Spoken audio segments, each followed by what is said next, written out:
뜻하게 기자님이 한 분 오셨어요. 네, 더 스쿠프의 홍승주 기자님이신데 더 스쿠프가 어떤 뭔지도 좀 설명 좀 해주고 소개를 좀 해주시면 좋을 것 같은데. 안녕하세요. 이렇게 소개도 받고 정말 감사합니다. 네. 더 스쿠프는 이제 시사 경제 주간지예요. 시사 경제 주간지고 이제 오프라인으로도 서점에서도 볼 수 있고 이제 보통 시사인 이렇게 생각하시면 될 것 같은데 시사 경제를 굉장히 깊게 한 2페이지, 4페이지, 6페이지 분량으로 굉장히 깊게 다루고 있어요. 그런데 이제 좀 특이점이라고 하면은 그 기사 삭제가 뭐 다른 이제 매체 가지고 돈을 받고 삭제한다거나 이런 게 전혀 없어가지고 저도 그 점이 좀 마음에 들어서 더 스쿠프로 왔는데요. 오늘 굉장히 많이 배우고 있고 또 이렇게 뭐 제보 주실 거나 기사 나왔으면 하는 거 있으면은 연락 주시면 감사하겠습니다. 잘 부탁드립니다. 그러면 제가 요청드려서 오신 분이어가지고 제가 불렀습니다. 일단은 시간 전체 인사하기는 좀 시간이 이제 끝나고 서로 이제 저녁 식사하면서 얘기를 하든지 하고요. 네, 우리 김은배 동지. 네, 최대한 빨리 진행을 하겠습니다. 네. 제가 아까도 말씀드렸지만 저 이제 2년 전에 제가 광진구에 있는 모 마을버스 회사에서 한번 일주일간 견습을 받았던 적도 있었고요.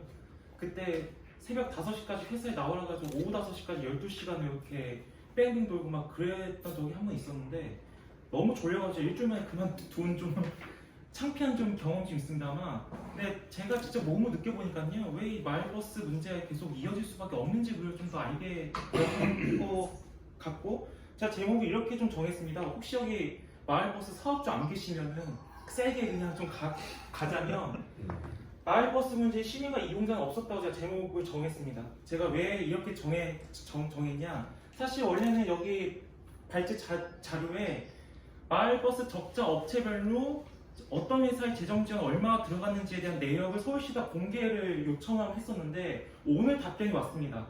운수업체의 심각한 경영지장을 초래할 수 있어서 비공개한다는 말 같지도 않은 답변이 달려서 니네 그럼 그렇지 그럼 난 깔게 그러면 이렇게 해서 좀 안타깝기 좀 한데 어쨌든 아까 시내버스들의 문제라고 말씀하셨죠. 사실 마을버스가 문제라면 더 심각하고요.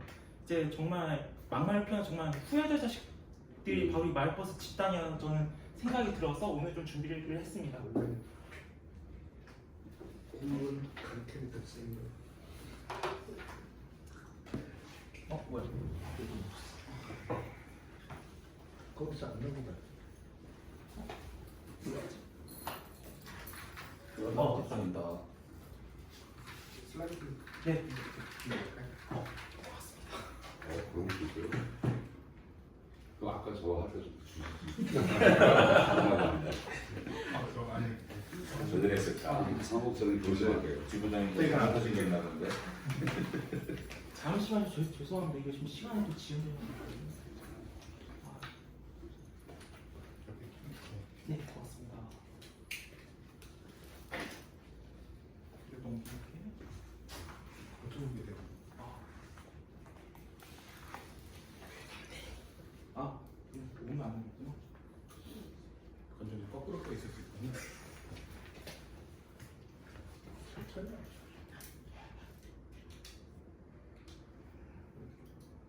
말버스는 할 건 많을 텐데. 네, 엄청 많습니다. 네. 네. 됐나요? 네, 그러면 시작을 하겠습니다. 아마 요즘 코로나 이후로 타시다 보면 한 번씩 이런 생각 좀 드셨을 거예요. 뭐 기사님 불친절하면 어쩔 수 없겠지만 버스가 왜 이렇게 안 오냐 20분 넘게 기다려 차가 올 생각을 안 한다 아마 이런 생각들 많이 하셨을 건데요. 그래서 일단은 앞서 이제 여기가 지금 성북구라서 원래는 성북구만 준비하려고 했었다가 이제 대표님께서 북쪽 4개 지하철 다 소개해달라고 그러셔가지고 한번 근데 저는 개인적으로 이걸 되게 좋은 아이디어라고 좀 생각했던 것이요. 저희가 지금 전국 버스 시민 대책 회의라고 해서 버스에 문제를 겪고 있는 12개 지역에 계신 분들과 함께 현재 회의체에 좀 구성을 하고 있어요. 근데 이 공통점이 무엇이냐면 많이들 타세요. 버스를 많이는 타시는데 정작 내가 탄 버스 회사가 어느 곳인지는 잘 모르시는 경우가 너무 좀 많이 있었던 거예요. 그래서 막상 이런 이야기 좀 드리게 되면 아니 이런 일이 있었어 라고 되게 깜짝 놀라시는 경우가 좀 많아서 지역별 업체 특성 한번 좀 준비를 했고요. 이제 그러면 이제 두 번째로 마을버스는 도대체 왜 지금 문제가 계속 이어지는가, 그 다음에 이제 마을버스를 공공교통으로 전환하기 위해서 어떤 과제가 필요한가를 세 가지 파트로 좀 준비를 해봤고요. 자, 그럼 첫 번째로 지역별 업체 특성을 먼저 분석을 하겠습니다. 아마 혹시 여기 도봉 보신 분 계세요? 저는 강북하고 성북입니다. 아, 네네네. 도봉구 같은 경우에는 마을버스 회사가 크게 3개밖에 안 되는데요. 뭐 제가 뒤에서 말씀드릴지 여기 청로운수와 쌍문운수라는 이 회사가 되게 규모가 굉장히 크고요. 쌍문운수는 뒤에서 설명드리겠지만 여기 자체 차고지에 CNG 충전소까지 사업을 하고 있습니다. 그래서 인근에 있는 시내버스 회사들이 연속적으로 충전해서 막대한 수익을 거두고 있어요. 근데 보시면 아시겠지만 감차 대수가 되게 크죠. 지금 코로나 끝난 지 4년이 지났음에도 여전히 회복이 안 돼 있고요. 보시는 것처럼 5월 중순에 조사한 게 이게 현재 기준 대수입니다. 그러니까 원래 대수보다 지금 거의 원래 대수보다 운행하지 않는 노선이 지금 그만큼 많이 있다는 뜻이고요. 노원구 같은 경우에도 여기 성서교통은 제가 뒤에 워낙 여기도 큰 회사라서 뒤에 좀 설명드리겠지만 보시면 금창운수와 한마음교통이라는 회사가 보이실 거예요. 여기가 고용노동부에 신고를 해야 월급을 주는 회사가 되게 악명이 높은 회사입니다. 그러니까 여기가 어떤 회사냐면 동대문구에도 마을버스 회사 하나 갖고 있고요. 지금 여기 한마음교통하고 금창운수 다 갖고 있는데 급여를 맨날 툭 하면 밀리는 거예요. 이 회사가. 근데 내가 받으려면 고용노동부에다 찔러야 그때서야 이제 월급을 받는 이런 회사가 지금 여기도 지금 감축이 많이 이루어져 있습니다만 기사도 여기 안 가려고 그러겠죠. 절대 안 갑니다. 그럼 어디로 가느냐? 이 밑에 있는 번창교통으로 가는데요. 이 회사는 원래 과거에 시내버스 중공영제 시절에 시내버스 회사였던 데였습니다. 근데 그러다가 8년 전에 다시 마을버스 전환이 되었는데요. 왜 그러냐면 중공영제는 이게 마음대로 운행할 수가 없거든요. 정해진 인가에 따라 다녀야 되는데 이 마을버스는 그냥 대차로 자기 멋대로 정할 수 있고 그냥 막 잡아 돌릴 수가 있으니까 이렇게 마을버스 전환이 이득이라 싶어서 다시 전환이 된 거예요. 근데 그러다가 지금 코로나라는 직격탄을 맞고 지금 감차가 이루어지고 있는데 지금 현재 보시면 전체 인가 대수가 43대인데 현재 말소된 면허가 6대가 지금 있고요. 그래서 지금 옆에 노원 14, 15번은 다 이게 요 정도 좀 운행하고 있는데 1161번 같은 경우가 왕복 35km짜리 대형 노선입니다. 되게 노선이 길고요. 사실 그래서 지금 여기 근무하는 지금 제 아는 형이 지금 기사로 일하고 있는데 여기 온다 그랬다가 오늘 오후만 못 온다는 거예요. 안 오기 잘했다는 생각이 좀 듭니다. 왜냐하면 이 형하고 저 생각이 안 맞습니다. 그 형은 회사를 보조해야 우리가 산다는 입장이고 저는 회사 이렇게 줘봤자 무슨 도움이 되냐, 저는 이런 식이어가지고 종종 싸우는 경우가 좀 많이 있어서 이 형 왔으면 좀 뭔가 좀 말을 좀 하지 않을까 생각이 들었습니다. 왔으면 좋을 뻔했네. 두 번째는 여기 성북구인데요. 성북구는 아시겠지만 사실 그렇게 감차 대수가 많지는 않습니다. 여기는 뭐 워낙 여기 성북구 자체가 워낙 고지대도 많고 이 독점 노선도 워낙 많아서 감차 대수가 그렇게 크지 않는데요. 지금 여기 보시면 대신여객이라는 회사 아실 텐데 여기는 시내버스 중공영제 회사입니다. 근데 지금 서울에서 시내버스 회사가 마을버스 운영하는 데가 지금 이 대신여객까지 한 4군데 정도가 좀 있는데요. 이와 별개로 반대로 마을버스 회사가 시내버스를 인수하는 케이스도 있어요. 혹시 여러분 조항동 가시면 7211번 버스 아시나요? 거기 보면 신수교통협 회사가 있을 거예요. 거기가 원래는 마포 11, 12, 17번 운영하는 신수동 마을버스 회사의 계열사고요. 그리고 영등포 신도림의 마을버스 하나, 신촌에 뭐 찜질방 사업 크게 하고 있어서 굉장히 규모가 있는 회사인데 이 회사가 약 4년 전에 시내버스 회사를 인수해서 지금 현재 운영하고 있고요. 그렇습니다. 그래서 그 마지막 강북구의 경우에는 여기는 뭐 이제 우리 신설선 개통과 관련해서 좀 손님이 많이 줄어들었지만 보시면 미봉운수 이 회사 지금 사실 강북구에서 가장 규모가 있는 편이고 28대, 전체 면허 기준은 28대인데 보시면 여기도 감차가 굉장히 심합니다. 근데 이 회사 참 재밌는 게 차고지에 자체 차고지 다 있어요. 충전소도 있어요. 되게 규모가 있습니다. 회사가 어렵다 맨날 언론에 나와서 하소연하고 심지어는 여기 회사 대표님 뉴스에 나와가지고 70 먹은 사장이 마을버스 운전하고 있을 정도로 우리 기사 없애라고 이렇게 거짓말까지 했던 그런 내용이 있거든요. 한번 찾아보시면 나올 겁니다. 자, 그래서 전체적으로 정리를 좀 하자면 전체적으로 정리를 하면 도봉구는 총 3개에 불과하지만 청로공수 같은 경우에는 강남구 마을버스 회사인 강남공유권을 계열사 갖고 있고요. 하남시의 계열사 하나 갖고 있습니다. 그 다음에 쌍문수 아까 말씀드린 것처럼 자체 충전소 다 보유하고 있는데요. 번창교통, 영신역의 인근 회사들 다 여기 충전하고 다 들어옵니다. 그럼 그 대수로 다 치면은 한 달 수익이 어마어마할 텐데 이런 회사를 저는 어렵다고 볼 수가 있을까요? 두 번째 노원구 같은 경우에도 성서교통 보시면 광진구에 있는 구의교통형 회사 있고요. 금천 08번 하고 있는 금천운수 계열사 갖고 있고요. 의정부의 일산 가능교통형 회사 총 4개의 회사를 거느리고 있어요. 그리고 앞서 설명드린 것처럼 금천운수는 여기 급여를 계속 밀리는 체불을 얻는 업체 유명해서 기사 구하기가 하늘의 별 따긴 수준인 그런 회사이고요. 성북 같은 경우에는 여기 22번 지나가는 아리랑 교통이라든가 기름운수, 고려 승객 등등 다 이제 자체 차고지도 다 보유하고 있고 사무실도 있는 나름대로 재력이 좀 있는 그런 회사입니다. 자, 그렇다면은 이렇게 아까 업체 등록자 간단히 설명드렸지만 회사가 절대 어렵지 않다고 생각이 딱 드시잖아요. 근데 왜 문제가 이렇게 심각하냐? 저는 여기서부터 접근해야 하는 좀 생각하는데요. 현재 운행하고 있는 마을버스의 이런 차량 구성입니다. 그러니까 가장 작은 순서부터 시작해서 가장 큰 차까지 시작했는데요. 보통 이제 마을버스, 보통 시내버스로 올라가려면 마을버스 먼저 거쳐야 되는데 이 카운티 등급까지는 절대 급을 안 쳐주고요. 여기 중형차부터가 인정을 받습니다. 그러니까 여기 중형 노선에서 최소한 2년 정도는 무사고 해야지만 시내버스로 갈 수 있다 보니 그래서 맨날 사람이 빠진다는 이유가 사실 그거예요. 마을버스 너무 힘드니까 내가 2년에서 조금만 더 고생하다가 시내버스로 가자. 이렇기 때문에 계속 기사가 바뀌는 문제점이 있고요. 그래서 아까 제가 말씀드린 것처럼 버스 종사자 임원을 위해서 반드시 거쳐야 하는 양성소 최소 2년의 무사고 경력인데 지금 요즘 서울도 요즘 인력난이 심해서 지금 1년 단위 좀 축소된 상태고요.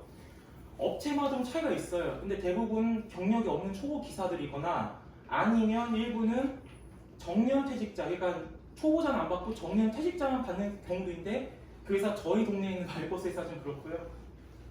그래서 아까 제가 난폭운전 말씀드렸는데 이게 왜 심각하냐면 한 바퀴라도 더 돌려야 이익이 된다는 겁니다. 그러니까 즉 쉬는 시간 많이 줄 수가 없어요. 그러니까 운전기사에게 쉬는 시간은 그냥 종점에서 약 4분에서 10분 내외 대기하는 게 실질적으로 휴게 시간에 보시면 되고요. 그러면 식사 없어요? 물론 있습니다.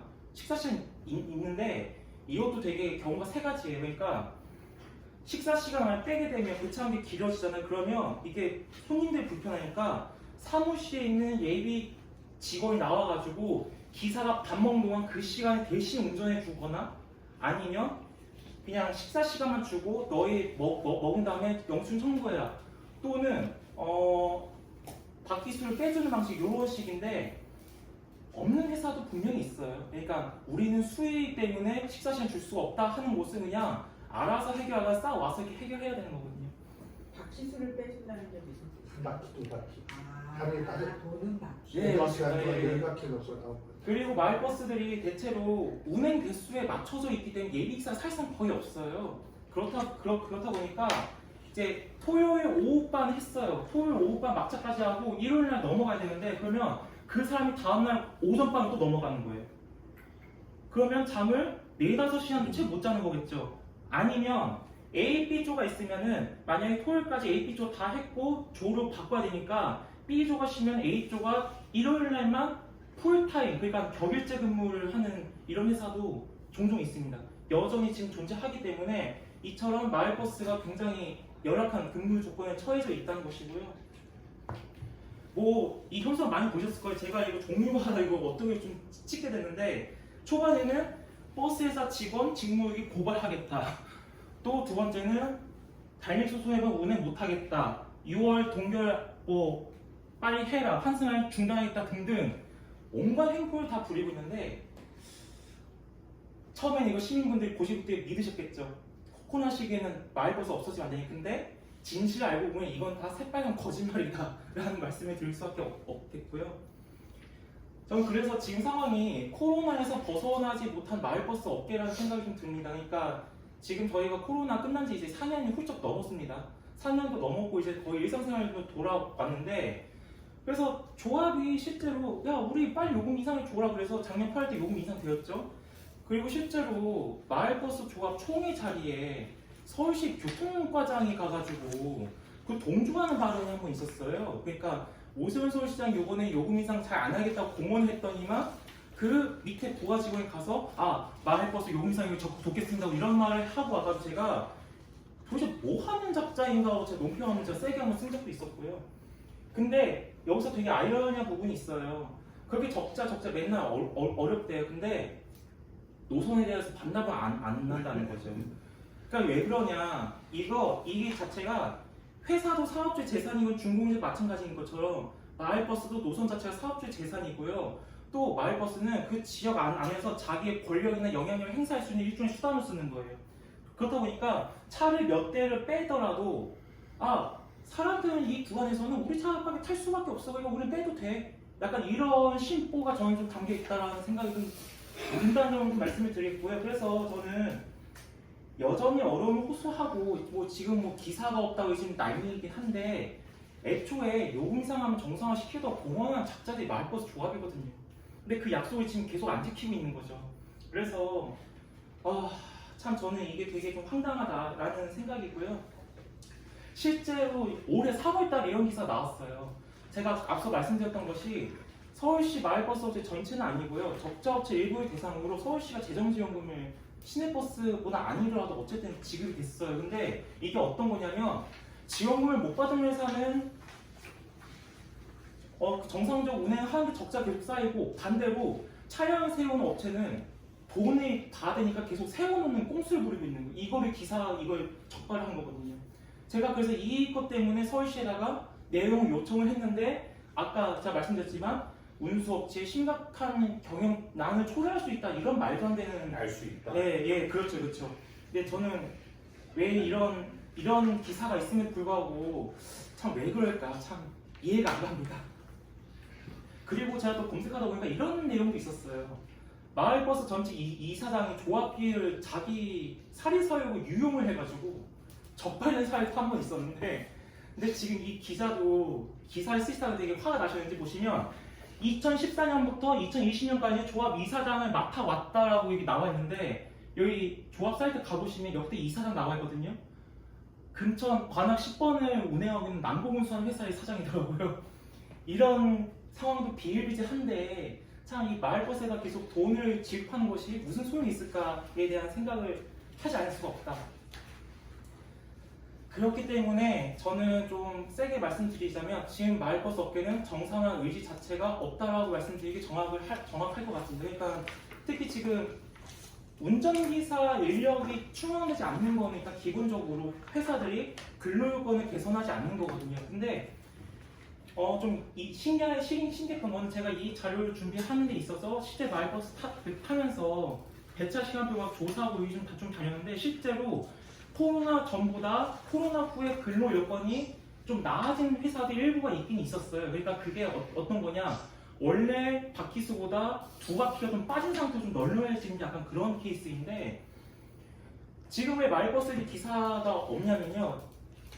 교통안전공단에서 버스 양성교육이라는 그 제도가 있거든요. 그러니까 이게 교통안전공단과 협업한 회사들이 이제 경기도가 그때 한창 주 52시간제 시행해 두고 기사가 모자르니까 이거를 공단에서 직접 버스 기사 양성하는 교육을 하겠다라는 것을 만들어서 이제 협약한 회사에 이력서 쓰면은 회사가 이 공단에 교육을 보내주는 그런 방식인데 지금 이 교육을 가면요 예전처럼 시내버스 하려고 마을버스에서 고생할 필요가 없습니다. 그냥 시내버스에서 그냥 이력서 넣어서 며칠 정도 그냥 교육받다가 그냥 투입하면 되거든요. 그러니까 이제 마을버스를 더 이상 할 이유가 없어지는 거예요. 그리고 아까 제가 말씀드렸지만 특정 구간에 다 독점을 하기 때문에 차를 줄이거나 감축해도 시민들은 어차피 우리 노선만 탈 수밖에 없는 이런 정말 안이한 생각이 빠져있다. 그래서 애초부터 조합은 마을버스 정상화에 대한 의지가 없다라는 것이 저는 결론이다 라는 말씀을 좀 강조합니다. 다음은 제가 이제 직접 제가 이제 금천구 시민대책위 가가지고 이제 대응했던 사례 좀 말씀드리면 범일운수라고 하는 회사가 있습니다. 여기 금천구 독점하는 회사인데 되게 양아치 회사 되게 유명해요. 한때 그 실화 탐사대에 운전기사 식사를 빵 조각이나 김밥 몇 조각을 제공한다는 회사가 바로 이 회사거든요. 근데 여기가 마을버스도 하고 있어요. 근데 금천 01번이 어떤 노선이냐면 한 노선에 19대가 있습니다. 그러니까 배차도 2분, 3분인데 타보시면 아시겠지만 그 아파트가 굉장히 고지대예요. 걸어갈 수가 없을 정도로 굉장히 고지대다 보니까 이 마을버스가 굉장히 수요가 많이 있는 거예요. 근데 이 회사도 코로나 때문에 차를 거의 19대 다니던 게 막 10대 막 이렇게 줄여버리는 거예요. 지금도 감축이 되고 있는데 이때 보조 노선을 하나 01-1번의 마을버스 한번 만든 적이 있었어요. 근데 이거를 휴업을 계속 하는데 보시면 내용은 같아요. 양식만 바꿔서 이렇게 차례처럼 이렇게 내놓은 거예요. 그리고 보시면 아시겠지만 장기간에 걸친 경영 악화. 아니 전기 충전소에다 가스 충전소, 영업소 2개 바꾸는 회사가 무슨 경영 악화예요? 게다가 또 여기 남곡에 있는 또 회사도 지금 계열사 두고 있는데 그렇잖아요. 그래서 실제로 제가 기자회견에 가가지고 한번 참여했던 적이 있었는데 여기 같은 경우에는 금천 11번이라고 하는 여진운수라는 회사가 있어요. 여기가 이제 당초 2011년도에 개통했었는데 여기 시어머니가 택시회사 2개 갖고 있고요. 그런 회사인데 이 회사 작년에 재작년인가 송파구의 마을버스 회사에 입찰을 한 거예요. 근데 금천군 파행을 하고 그래서 저희가 이거 시민 대책위 분들과 기자회견 했던 건데 제가 발언할 때 제가 이런 말을 제가 늘 강조했어요. 운영할 능력이 안 되면 반납하고 즉시 떠나라. 실제 저희가 이견수막을 걸고 나서요. 회사에 전화가 왔어요. 저희 1시간간 한 대 한 적 없는데요 하고 때라며 이렇게 전화를 한 건데 저희 대책위 그 노선에서 운행하신 기사님도 계셨어요. 어디 손바닥으로 하늘을 좀 가리려고 그럴까. 그리고 이건 제가 올해 3월달에 장외 언론사에다 제가 쓴 기고글인데요. 아까 그 금천 여진운선회사 송파구에 입찰을 했을 때 그 사진이었어요. 제가 그때 개통식 다녀와서 촬영했던 건데 여기에 그 장애단체들 요청으로 실제 여기 그 2개 노선에 저상버스가 5대가 투입이 됐었어요. 근데 얼마 전 안 가서 다시 세례가 빠졌어요. 이유를 알고 보니까 이 회사가 이 저상버스 관련 능력이 없어서 차를 팔았는데 어디다 판지 아세요? 자기는 또 다른 게 있어. 이 세대를 범위로에서 다 팔아버린 겁니다. 그리고 요 마을버스에 있었던 휴차 세대를 송파구로 다시 보내버린 거예요. 그러니까 자기 구역도 제대로 못 지키는 회사가 다른 데 가서 제대로 운행할 수가 있으냐. 제가 그때 송파구 중구관한테 엄청 전화로 막 열띤 토론했었는데 제가 여기 보이시죠? 송파구 마을버스 담당한 운수업체 선정부터 문제가 시작됐다. 애초에 왜 그 회사를 입찰을 했는지 참 이해가 안 갔었고요. 자, 그래서 좀 마지막으로 이제 마을버스를 이제 앞으로 공공교통 수단으로 전환하기 위한 좀 몇 가지 과제를 말씀드리려고 하는데요. 지금 현재 버스 공영제를 실시하고 있는 지역이 올해기는 12곳 지역인데요. 이거를 좀 곧 지자체 지역과 공기업으로 분리하면은 지자체가 이제 정선군이나 이제 신안군 포함해서 이제 5군데, 그다음 공기업 운영은 지금 보신 것처럼 7곳인데 경기도 광주시 원래는 공영제 마을버스 했었습니다. 근데 여기가 이제 공사가 운영하기 힘들다는 이유로 민간업체 다시 매각이 지금 되어서 좀 안타까운 좀 측면이 좀 있는데요. 지금 여기 보시면 마을버스만 한정해서 이 빨간색으로 표시를 했고 여기 첫 번째는 이게 화성시입니다. 화성시 같은 경우는 민선 치기 당시 서철모 전 시장님이 굉장히 교통에 해박하신 분이었어요. 근데 아까 제 지부장님께서 공영제 말씀하셨는데 대부분 이제 지자체들은 공영제고 돈 많이 들어가는 거 아니야? 물론 초기엔 돈이 많이 들어가요. 근데 준비하는 과정이 얼마 걸리는 줄 아세요? 6개월밖에 안 걸립니다. 화성시가 어떻게 그렇게 했었냐면요. 여객자동차 운수면허를 국토부로부터 받는데 3개월 걸렸고요. 도시공사 내에다가 대중교통 사업처 신설하고 요 차 뽑는 데까지 3개월 이렇게 해서 총 6개월밖에 안 걸렸습니다.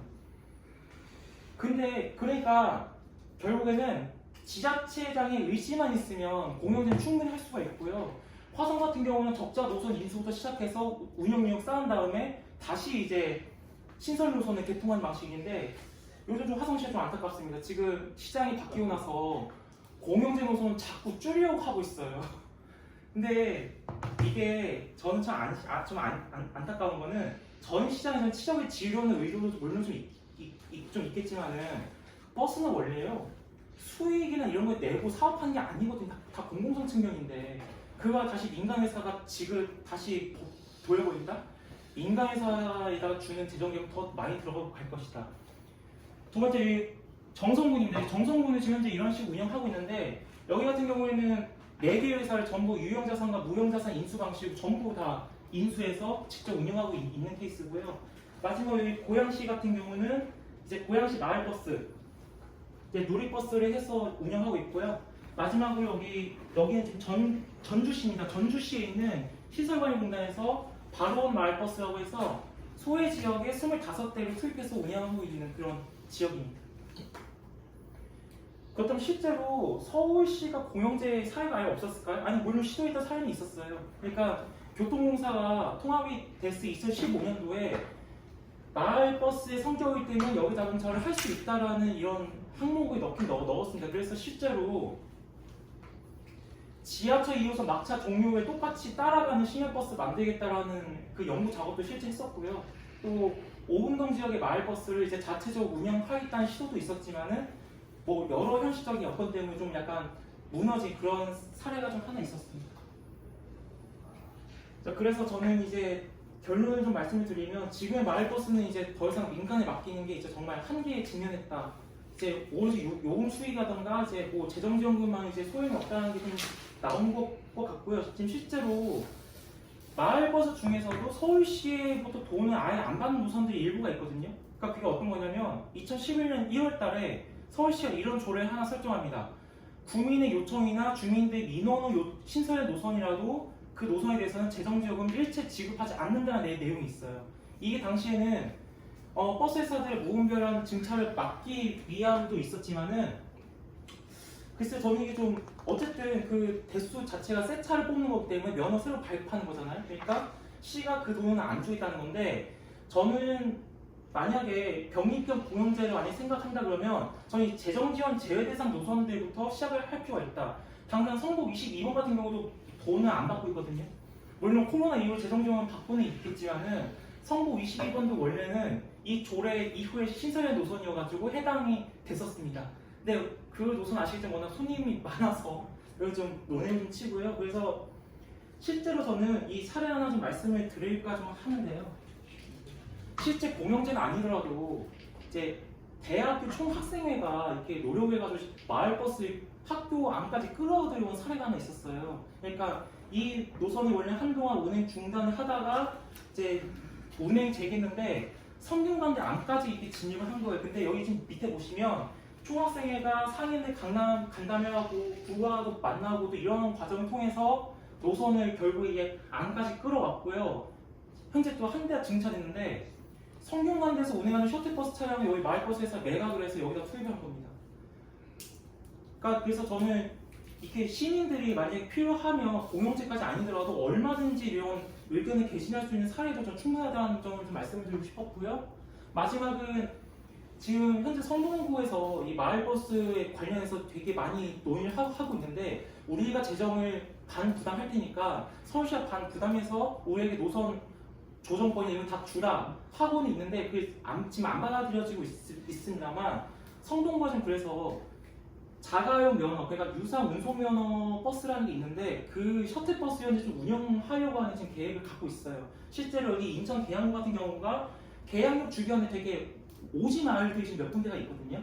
그 지역들을 여기 흰색 번호판 계양구 시설관리공단 산하로 이렇게 지정을 해서 이 공영버스식으로 운영하고 있는 방식 등이 좀 있습니다. 그래서 제가 좀 너무 주저없이 좀 빨리 하려고 좀 급하게 말씀을 좀 드렸습니다만 어쨌든 저는 마을버스야 말로 지금이 공영제를 할 수 있는 되게 최적의 시기라 좀 생각이 들고 개인적으로 이제 아까 대표님께서 성북구에서도 이 공영제 논의하신다고 하셨으니까 좀 근처가 좀 되게 아쉬웠어요. 되게 논의도 많이 하고 있는데 지금 뭐 흐지부지 된 상태인데 저는 이 성북구에서 한번 이 공영제 한번 논의가 잘 된다면 정말 모범 케이스 한번 되지 않을까라는 생각이 들이면서 네, 나머지 뭐 질의 응답은 이제 끝나고 말씀드리겠습니다. 여기까지입니다. 고맙습니다.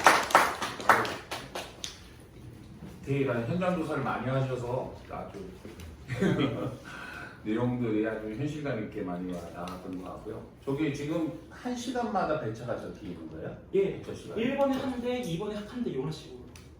근데 이 교대는 당연히 진행되고. 저기 텀이 기네요. 네, 한 대만 운행하고 이게 마을 전체가 되게 커서. 아, 네, 차 한 대당 저렇게 여러 열 대면 이제 그 사이에 들어간다. 그렇죠, 그렇죠. 예. 일단 그 마을버스 쭉 얘기했는데 질문부터 먼저 질문 궁금하신 거나. 저는 진짜 궁금한 게 뭐냐면 우리가 환승을 하잖아요. 네. 거의 말버스만 타시는 분들은 거의 없을 텐데 네. 그럼 시내버스하고 이 부분 어떻게 나오는 거예요? 시내 버스하고는 마을 버스는 별개입니다. 그러니까 시내 마을 버스는 마을 버스만 따로 이렇게 하는데 마을 버스는 이 중고용제 자체가 아니라서 그냥 요금 수익을 하루 이렇게 가져가는 방식인데 만약에 환승을 하게 되면은 이제 기본 요금이 이제 거의 절반도 못 미치게 이제 가져가는 거고요. 그래서 방금 시내 버스는 같이 보시면 거리도 연동이 돼 있고 그러니까 예전에는 서울교통공사하고 서울지하철, 인천지하철 출도가 있으면 야, 요 거리는 여기에서 6대4로 하자 5대5로 이렇게 정해서 이렇게 다 했어요. 근데 이제 팀원이사를 이명박이 만들 수익을 또 민간에 줬죠. 근데 그 이후로는 이제 그 거리나 이런 거 시스템을 해갖고 마을버스랑 하면 일단 기본적으로 그냥 반반 남는다고 보시면 돼요. 1,500원이면 1,500원 되면은 버스 타고 이렇게 하면 3시 타면 3시간 맞습니다. 남는다. 그거 관련해서 그 마을버스 그가 2004년도에 중고용제를 시작하기 전에 마을버스를 함께 시작하려고 했었어요. 그 당시에 마을버스 사업자가 지금 반대를 했습니다. 이유가 뭐냐면은 그 당시만 해도 협찬 장사가 장난이 아니었거든요. 마을버스. 그렇죠. 그런데 이제 이후에 이제 환승제도가 있으면 이걸로 재정적으로 줄 테니까 니네 환승해서 들어왔는데 실제로 1,500원이면은 이 절반도 못 가져가는 거예요. 마을버스가. 그러니까 얘네들은 지금 그 환승제도를 뭐라고 표현하냐면 사회주의 제도라고 표현을 해요. 그런 식으로 표현한다. 그래서 그 부이사장 여기 지금 제가 그 사당 산동 대표이사로 알고 있는데 그 인간은 우리는 환승제도 폐지시켜달라 이 주장을 하고 있는 게 아까 사진에 올라간 그런. 아니 근데 일단은 환승제에 대해서 서울교통공사는 지원을 안 해주고 있어요. 서울시에서. 그래서 실제로 이제 1,500원이면 750원짜리 열차를 타고 다니시는 건 맞는데 저희가 9호선 민영화된 9호선 1단계 구간이라든가 버스는 그 지원금을 해주는 걸로 알고 있는데 저희가 알고 있는 민간에는 서울시에서 보조를 해주는 거죠. 이 최석호라고 하는 이 부이사장이 네. 사실관계를 확인을 한 건 아니고 이 사람 주장이 그렇다는 거죠. 그렇죠. 그래서 그러니까 지원을 민간은 다 해주고 있고, 근데 이제 공기업을 안 해줘서 공기업이 이제 적대가 허덕이는 거고, 요번에 재밌었던 건 이제 좀 딴 얘기입니다만, 서울교통공사가 적자라는 이유로 요금을 올린 거지 않습니까? 근데 실제는 그 돈을 먼저 버스에 더 많이 올려주게 줬죠. 네, 버스를 민간의 돈을 퍼주는 식이 된 거죠. 그렇죠. 그래서 서울교통공사 오히려 또 적자가 늘어났죠. 녹색 기후카드 들어오면서 50%는 서울시가 책임할 테니 50%는 니네가 해라 이렇게 하면서 사실은 저는 진짜 말버스는 다른 거하고도 다르게 정말 저거는 이동권과 가장 밀접한 거잖아요. 사실은 강남같이 이제 길이 많은 데는 자기 집 앞에 버스가 있고 5분만 걸어도 다 평지에 5분만 걸어가면 다 여기 있는 데 비해서 성북이나 강북 그런 데는 30분 걸어 올라가도 네. 집이 없으니까 거기까지 말버스가 반드시 있어야 되는데 그리고 마을버스밖에 못 들어갑니다. 골목도 짜라고 그리고 여기 아까 22번 같이 이제 근데 이제 저는 스타렉스. 이 아까 금천구의 그 법인운수가 갖고 있는 그 01번 마을버스 사례를 보면서 이제 어떤 거를 하냐면 그 서울시내버스 같은 경우는 운전직의 임금의 고정 방식이 그러니까 그 사람이 진짜 며칠을 일했는지까지도 파악을 하고 신고를 지원하거든요. 근데 마을버스는 그렇지가 않아요. 그러니까 운전직들이 운전을 했는지 안 했는지를 보는 게 아니고 차만 보유하고 있으면 그 인원만큼에 대한 부분을 100%다 주는 거예요. 그러니까 그 010 마을버스가 15대를 운영했던 거를 9대로 줄였던 이유가 그럼 9대의 임금만 받은 게 아니에요. 15 그러니까 보유가 6명의 임금을 지들이 꼭 한 거예요. 그 말도 대신에 안 그 되는 피해는 그거를 이용하시는 승객들이 20분, 30분씩 오는 차들 기다렸다가 그것도 못 타갖고 또 20분 또 기다리고 이런 상황들이 발생된 거거든요. 근데 이거 제도에 대해서 담당 공무원한테 얘기를 하면 자기들도 문제를 안 되는 거예요. 근데 이 문제가 지금 1년 지적된 게 아닌데 왜 지금까지 이걸 놔두냐. 그 개선할 의지가 없는 거예요, 지금. 그리고 이제 더 한 가지 말씀드리고 싶은 거는 이제 대부분의 마을버스의 대체 감독이라든가 운행 횟수나 이런 부분에 대해서 관할 지자체가 가야 돼요. 그러니까 서울시가 관리 감독 할 권한을 지자체한테 다 줍니다. 예. 줘서 이 관련돼서 니네들이 이 운행 횟수를 안 채우면은 뭐 큰 뭐 저걸 주는 것도 없어요. 아까 뭐 식사 시간 얘기하고 휴게 시간 얘기하는데 그 저희가 이제 산하지혜의 과거에 이제 신고노수라고 지금 현재 우리말 버스로 바뀌었는데 거기 평균 연령이 그때 당시에 68세였어요. 평균 연령이. 근데 이 어르신들이 차 안에서 한겨울에 김밥 조각 하나 다니시는 거예요. 그래서 이제 우리가 설문을 해봤는데 가장 어떤 질병으로 병원을 많이 가시냐 했더니 소변을 제때 못 보셔갖고 마을버스 네. 그래서 결국 이제 그 사업장이 민주노조가 들어가면서 이제 바꿔놓긴 했는데 그때 당시에 금천구청에 관련된 내용과 마을버스에 운행 관련된 걸 들어가 보니까 진짜 엉망진창입니다. 회사가 조립을 할 수가 없는 거예요. 그러니까 기본적으로 법적으로 마을버스 회사를 세우기 위해서는 기본 시설이 뭐가 필요한데 아무것도 없어요. 근데 그게 어떻게 통과가 됩니까? 이런 데가 한두 군데가 아니랄 거라는 거예요. 이런 데가. 저는 진짜 사실 이것 때문에 저희들이 이제 모였으니까 그럼 문제가 많은 것들은 뭐 노동자 측면에서도 그렇고 이용자 측면에서도 그렇고 이 또 노선이 잘 되는 데는 느리고 네. 버스가 자기 두 노선을 가지고 있으면 이쪽으로 있고 이쪽으로 뭐 안 되는 데는 더 안 되게 만들고 이렇게 하잖아요. 그럼 답은 공용화밖에 없는데 지역에서 그럼 그 첫걸음을 어떻게 떼면 그걸 할 수 있는지 전략이 뭔가 네, 전략에 이것을 고민은 되는데 큰 단위로만 사실은 제가 이제 금천구 주민 대책위 만났던 분들도 그 아까 말씀드린 그 금천 실버원이라는 재정지원 제외대상 노선이 있어요. 그래서 근데 원래 이 노선이 7대였다가 원래 마을버스 업체 인정받기 위한 최소 대수가 시내버스가 40대라면은 마을버스는 7대거든요. 그러니까 7대 면허를 받으면 마을버스 회사로 이제 업체로 승인이 떨어지는 건데 여기가 이제 당초에 이제 신설될 때 서울시에서 재정 지원 너는 안 돼. 그리고 다 알고 이제 운행을 시작했을 거란 말이죠. 근데 여기가 이제 돈이 안 되니까 차를 차츰차츰 줄이기 시작하다 보면 이제는 나중에 이제 세대까지 지금 이렇게 남기게 된 거예요. 근데 그 세대도 정말 차가 언제 멈춰도 이상하지 않은 정도의 그런 상태고요. 근데 아까 말씀드렸지만 그 회사가 지금 이제 송파구에 좀 들어가 있어가지고 근데 여기 송파구 참 지금 재밌는 게 아까 그 금천실버 회사가 여기 입찰했던 말씀을 드렸잖아요. 아까 지금 지부장님이 우리마을버스 이제 신고운수 말씀하셨는데 그 신고운수 사장이 지금 여기 송파구에 좀 들어가 있어요.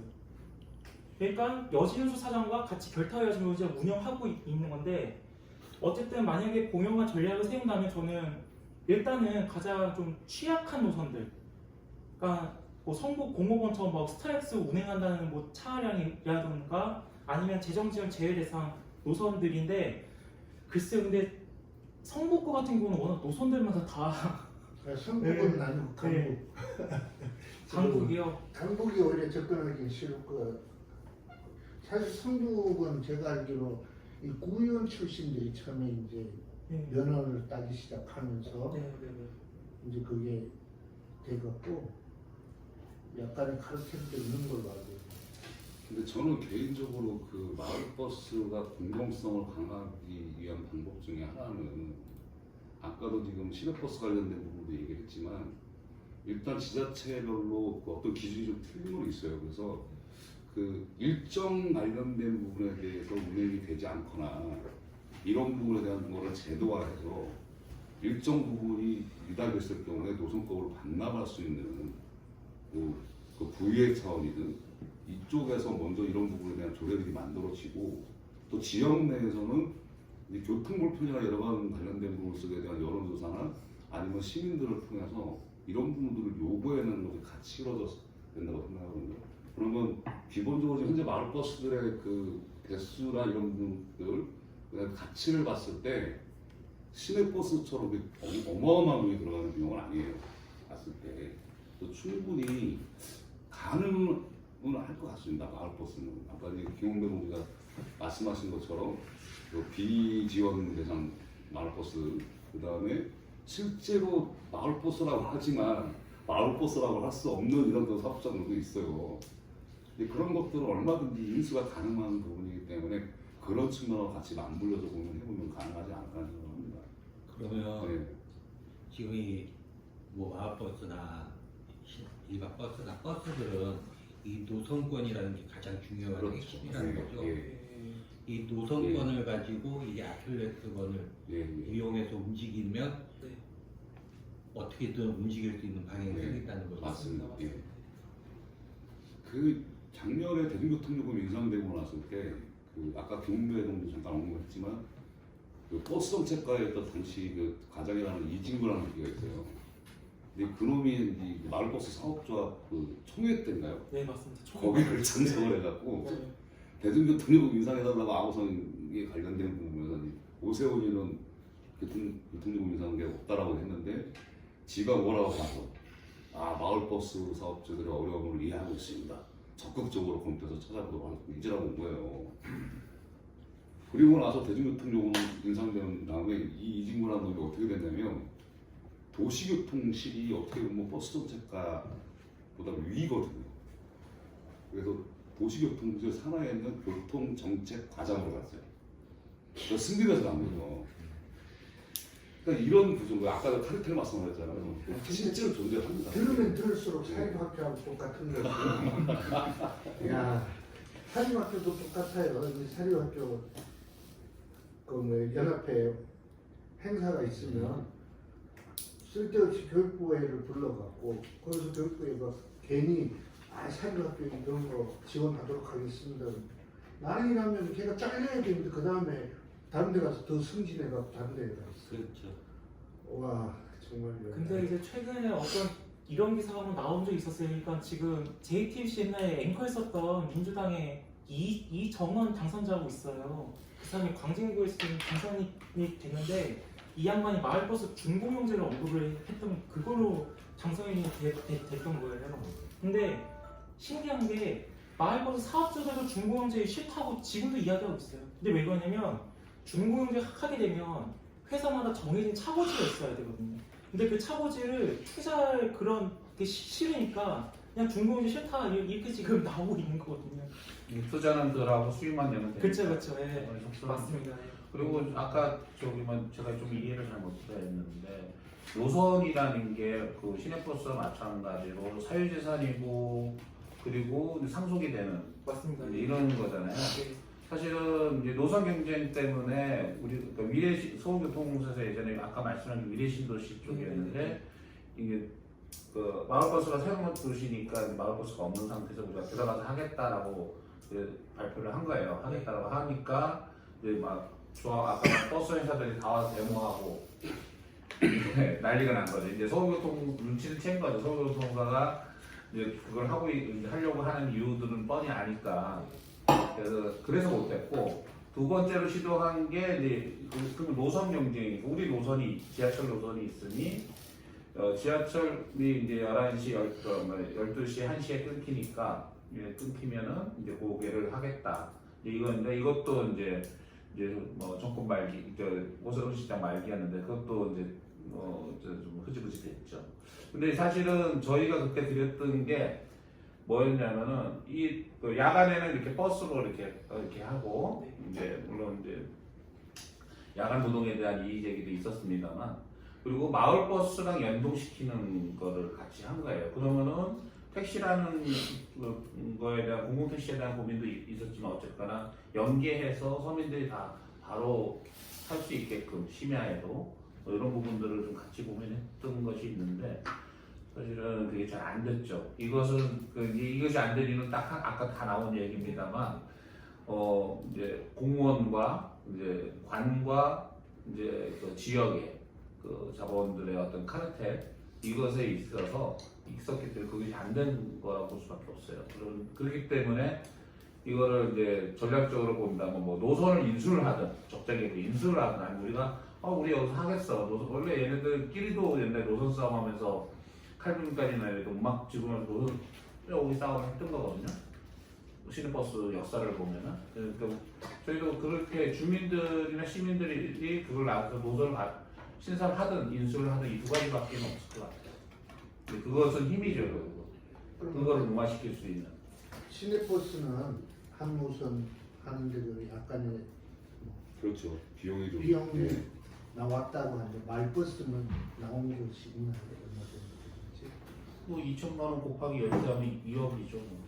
근데 마을버스는 아무래도 그렇죠. 그 시내버스하고는 좀 가치면서 좀 많이 떨어질 수밖에 없는 건데 이제 그 데이터를 저희가 뽑아본 적은 없어요.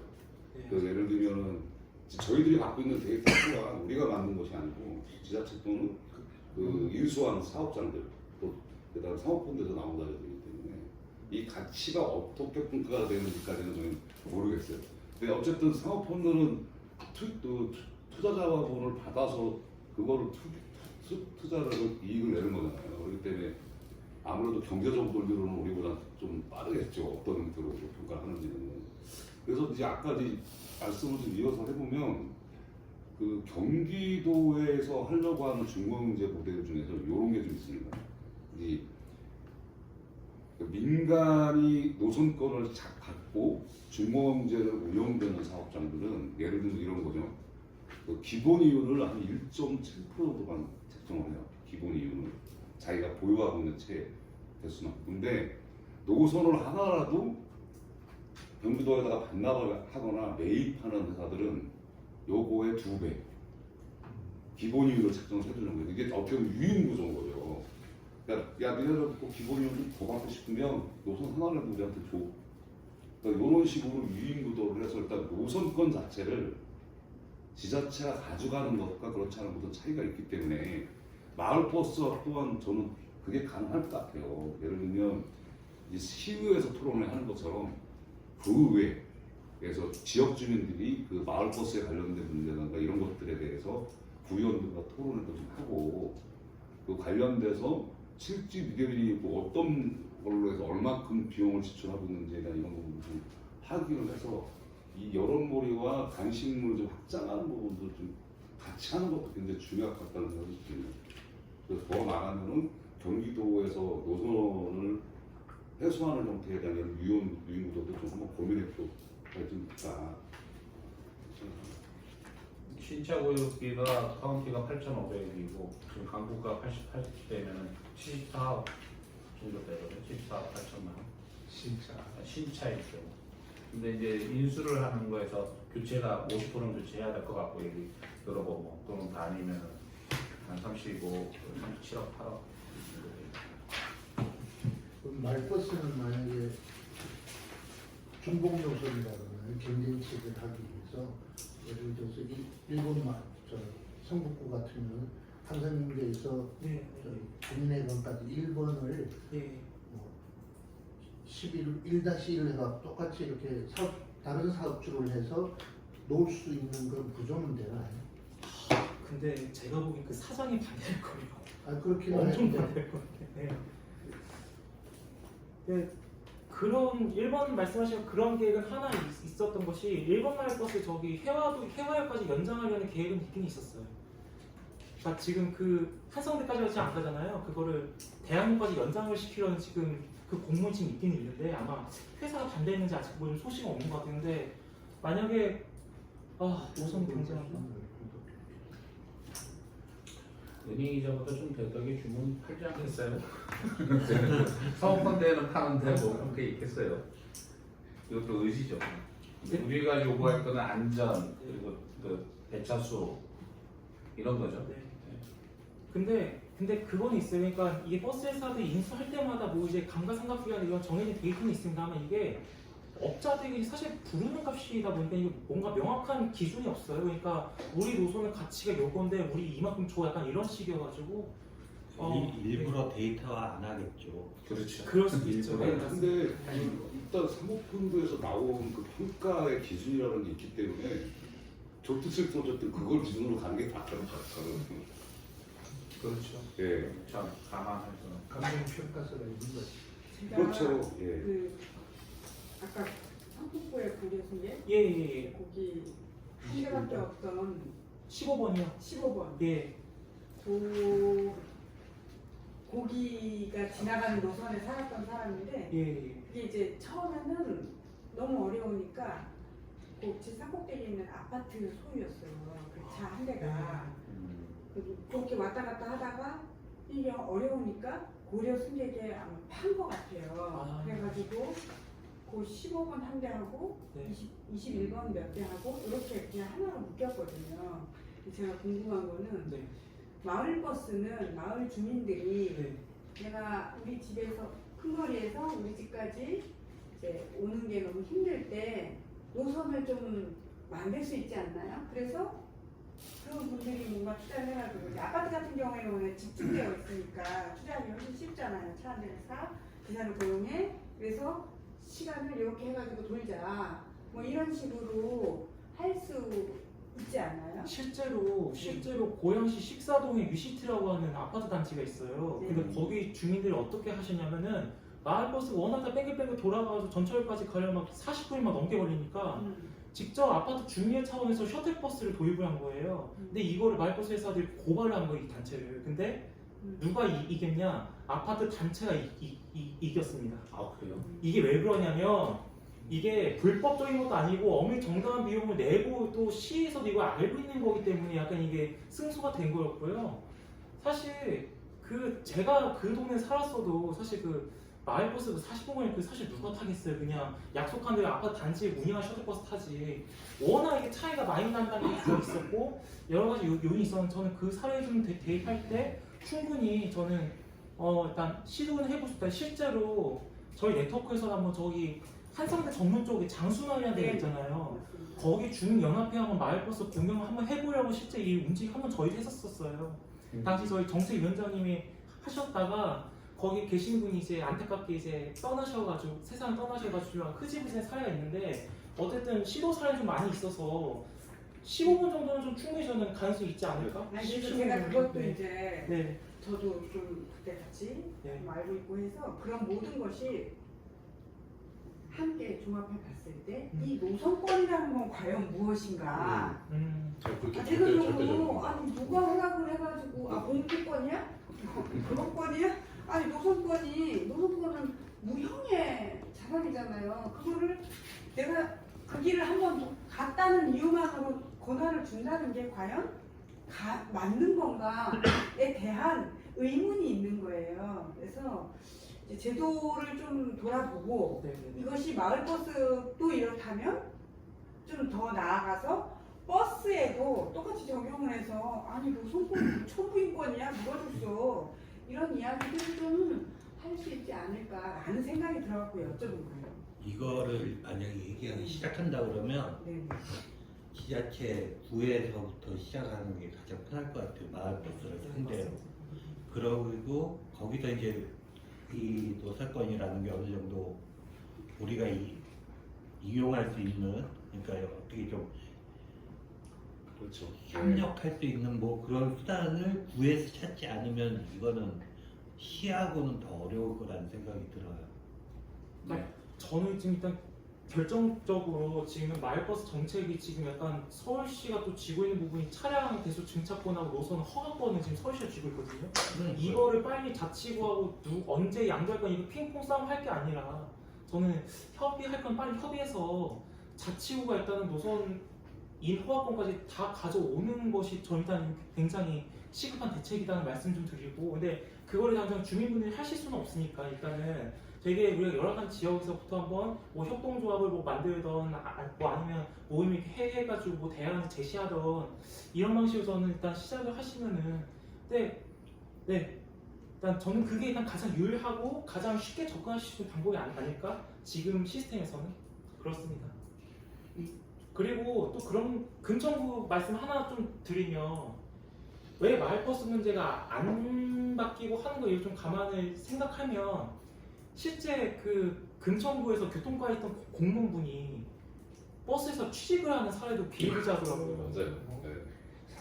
네. 예, 그러니까 완전히 이게 정말 그러니까 금천구에서도 우리도 저희 다 이거 알고요 상황이 다 알고 있는데 근데 나중에 그런 이야기 하는 거예요. 실제 우리 부서에 계신 분이 저기 법률수 뭐 어디로 취직을 했다 무슨 장으로 취직을 했다 이런 카드들 때문에 사실 좀 이것도 사실 좀 난관에 부딪히는 그런 제약이 있다. 좀 추가 말씀. 사람의 창의성이라는 거 그렇게 크게 발전하지 않는 거야. 내용 다 알고 다 돌려받기야. 다 돌려받기야. 학교 뭐 사하 재단 뭐 다 돌려받기야. 셔틀버스도 하는 것 같기도 했었는데 일단 뭐 또 환승이 자체가 안 되잖아요. 근데 셔틀버스는 무료잖아요. 무료로. 아니 아까 그 아파트에서 아니 그건 무료 아니었어요. 아 그래요? 비용 있어요. 일정 요금 있었어요. 근데 저는 그 화성에 살 때 저도 셔틀버스가 있었고 거기 아파트에 무료였어요. 근데 무료로 하면 그거 그거는 어마어마하게 그거 어마어마하게 막 그냥 정한 거예요. 무료로 하는 방법은 지원을 해주는 데는 관리비가 많이 방식으로 올라가죠. 관리비가 많이 지원을 올라가죠. 해주는 방식으로 하면 그거는 넘어갈 수가 있는 거기 거. 요금 있었어요. 맨 처음에 내고 버스 타는 건 내고 나중에 지원해주는 방식 뭐 이런 식으로 하거든요. 그러니까 노선권이라는 게 그렇게 절대적일 수가 있을까? 법이 그렇습니다. 그러니까 글쎄요. 근데 그걸 애시당초 처음에 설립을 할 때 그냥 그러고 엉터리로 딱 협의를 해버려 놨으니 거기에 딱 명시가 이 됐으니까 사유지도 어느 일정 공중권이라든가 지하권이라든가 그 미치는 한계가 있는데 이거는 노선권이라든가 공동이 이용하는 곳이 있는데 해방 이후에 도를 간 것도 아니고 이런 것이 제가 다 아는 건 아니지만 법에 보면 두 군데가 이게 적용이 돼요. 이게 지금 버스 노선권이 옛날 해방 이후에 만들어져서 이게 준 거죠. 그래서 법으로 돼 있어요. 그리고 우리 가스 있지 않습니까? 옛날 석탄 회사들이 그걸 인수해서 이제 석탄 업소들 한 건데 여기도 상속 가능하고 상속할 수 있고 그 개인인수 그거예요. 그래서 대륙가스라든가 이런 우리 동네 있잖아요. 이것도 다 그런 거가 있습니다. 그러니까 파이프 라인 갖고 있다라고 해서 이제 그렇게 되는 거죠. 그래서 그거 맞아요. 그거는 우리가 상식적으로 봤을 때 공공재이들 다 인수해야 된다라고 해야 되는데 그런 논의가 이제 기자회견 때만 저희가 이제 얘기가 나왔지 그게 파급해서 편하니까 도시가스도 편하고 버스도 그러니까 지금 전에 다 얘기하셨지만 노선권의 그 절대성을 무너뜨리는 운동, 시민운동 같은 거 이런 거 필요하죠. 그건 지금 보면은 굉장히 지금이 가장 좋은 적기로 보이는데요. 지방선거 얼마 안 남았잖아요. 이제 민주당을 압박하면서 이슈화할 수도 그럼요. 있겠죠. 민주당 압박하면서 이슈하면 되지 않을까 저는 생각하는. 사실 이제 이 하려고 했던 이유 중에 하나가 서울보다 이제 강북에서 네. 강북에서는 지금 이야기되는 게 신설할 노선이 너무 많다는 거예요. 네 맞아요. 거기 그렇죠. 강북은 네. 서북은 지금 신설 네. 문제보다는 강북은 지금 신설을 요구하는 것이 엄청 많은데 맞아요. 길이 또 없어요. 그 길이 없으면서 또 그 신설 노선에 대한 욕구가 엄청 강해서 그런 부분을 저런 데다 주면 안 되는 거잖아요. 새로 그렇죠. 신설하는 네. 곳부터라도 그런 거를 구에서 지적을 하는데 그런 차 부분에서 대수를 14대나 갖고 있는데 7대씩 빼는 회사들은 절대 주면 안 되는 거지. 아 그런 데는 사업장을 닫아야지 왜 우리가 기본적으로 모든 문제지만 지금 이 안고 있는 거는 분명히 카르텔로 보이고 예. 이 카르텔들은 어떻게든 이거를 숨기고 싶어 할 테고 이거를 기사화한다거나 이거를 문제시할 경우 어떻게든 다른 거를 적용을 해서 법적 제재를 가할 거고 아니 영세한 신문사에서는 건드리지도 못할 거고 큰 신문사에서는 더더욱 건드릴 이유가 없고 그러니 이거는 시민한테 어떻게 알리는 게 가장 좋은 효과적인 방법일까 할 거 아니에요. 근데 여기 돈이 이게 들어간다. 저희가 이 버스 중고용제 문제로 2006년도부터 해서 지속적으로 계속 선전전도 하고 했는데 한 번도 진짜 못 들었어요. 시민단체에서 관심 가는 데가 단 한 군데도 없어요. 네, 한 번도 근데 작년에 유일하게 이제 시민단체들이 교통요금 인상 문제하고 같이 겹치면서 관심을 가지고는 지금까지도 그 관련된 것을 이어오고 있거든요. 그래서 저는 지금이라도 빨리 시작해야 된다는 생각이 있는 거예요. 그래요. 이거는 여하튼 이거를 일관되게 꾸준하게 할 수 있는 기본적인 동력들도 필요할 거고 또 이거를 유지하면서 뭐 어떤 우리에 대한 요구들에 관련된 부분들을 발전시켜 나가는 것도 필요할 거고 그걸 또 어떻게 또 실천으로 만들어 갈 것도 필요할 거고 그래서 지금이라도 당장 해야 되는 거 아닌가 뭐 이런 부분 생각이 있었습니다. 작년에 이걸 하면서 지금 말버스 허가권을 구로 기속시킨다고 했을 때 이제 성북구 같은 경우는 성북에서 성북으로 끝나는데 강북은 거의 성북에 와서 끝나요. 성북과 강북을 드나들거든요. 그쵸. 성북구나 강북구나 다 왕복하죠. 다 노선들이. 네, 노선들이 성북과 그러면 이제 사실은 구로 기속될 수가 없잖아요. 근데 그건 사실 상관이 없는 게요. 이게 노선번호 부여 방식이 이 회사 차고지나 이런 소재지가 어디 있느냐에 따른 기준이라서. 차고지. 그래서 지금 실제 제가 노원에서 번창교통 말씀드렸잖아요. 여기는 강북 도봉을 다 거쳐가는 불과 여기는 노원구에 지금 차고지가 있어서 노원 노선번호 다 받은 거기 때문에 그건 사실 상관없어요. 그러니까 이게 마을버스 같은 경우는 뭐 이제 시내버스 정류장과 몇 개 겹치면 안 된다 이런 규정을 피해가는 이상 차고지 소재와 그냥 이제 그 사무소 소재지 요 기준으로 따지는 거라서 왕복하냐 이건 사실 상관이 없어요. 그래서 제일 궁금한 게 혹시 실제로는 주차장을 만들어 놓고 여기 차고지라고 이렇게 올려놓은 경우들은 봤어요? 있습니다. 있죠? 있어요. 그럴 있습니다. 거라고 생각이 들어요. 있습니다. 네.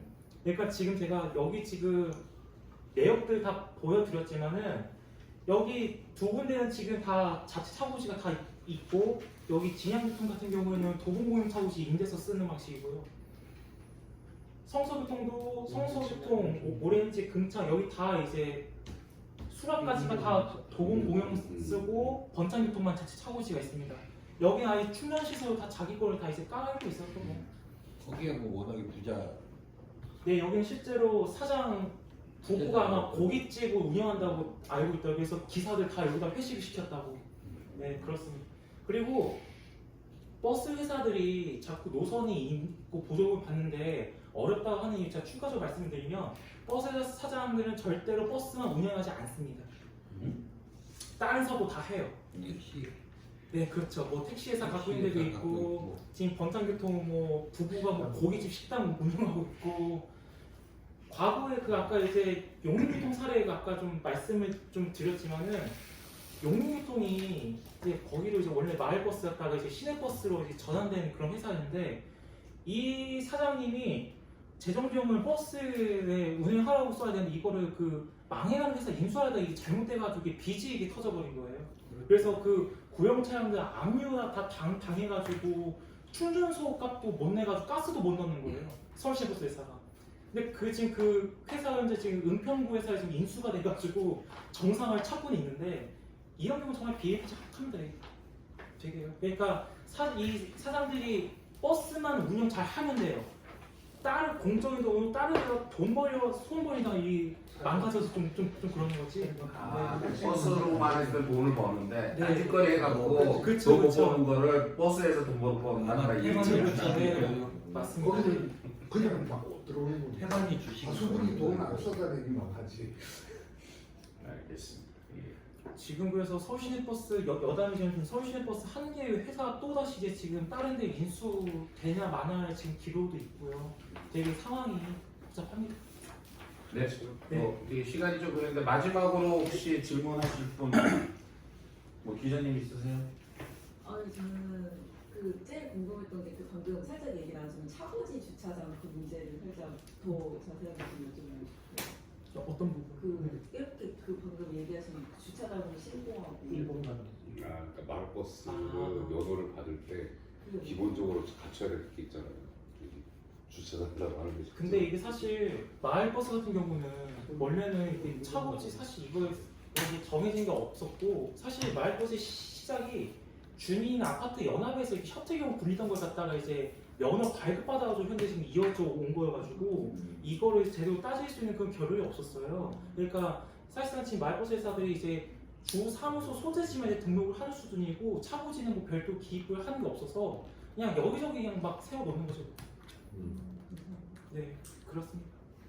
이게 하려면 차고지가 있어야 되는 거예요, 아니에요? 준공영제를 하려면 있어야죠. 아, 중공 예, 그쵸, 그쵸, 예. 들어가려면 네, 있어야 되고, 근데 그거를 그냥 대충 조그만 땅에 주차장 하는 데 인수해갖고 네. 차고지 쓴다 이 얘기를 하시는 네. 거죠. 그래서 준공유제를 안 하겠다고 얘기를 그렇죠, 하는 그렇죠. 차고지 하신 시설을 거잖아요. 투입하기 싫으니까. 그런 네, 그렇죠. 그런 소비자원이 들어가는 게 싫으니까. 그렇죠, 그렇죠.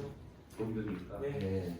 그래서 차고지를 세울 수 없는 지역도 많을 것 같은데요, 강북 같은 데는 지형적으로 그러니까 기존에는 허브로 살 수도 없고 아파트를 주차장 빌려서 해야 되니 어쨌든 지역 주민들이 이용해야 되니까는 지금 제가 지금 아까 강북구 말씀하셔서 강북구에서 지금 차고지가 있는 데만 좀 제가 말씀을 드리면 화계, 수유, 미봉, 하이 요 업체들만 지금 차고지 자체 차고지가 있고요. 나머지 그냥 다 노상이거나 아니면 그냥 종점지 끝나면 그냥 거기다가 차 세워가지고 용도 떼가지고 사무실에 둔 다음에 다시 운행하는 방식인 거죠. 지금 사실상 새벽에 첫 출발지에다가 세워놓고 아니죠. 그러니까 이제 마을버스들이 보통 이런 저 강북 10번처럼 조그만 걸로 운행하는 것들은 이제 운행 끝나고 기름이 넣기 때문에 주유소 공터에다가 세우는 데도 있고요.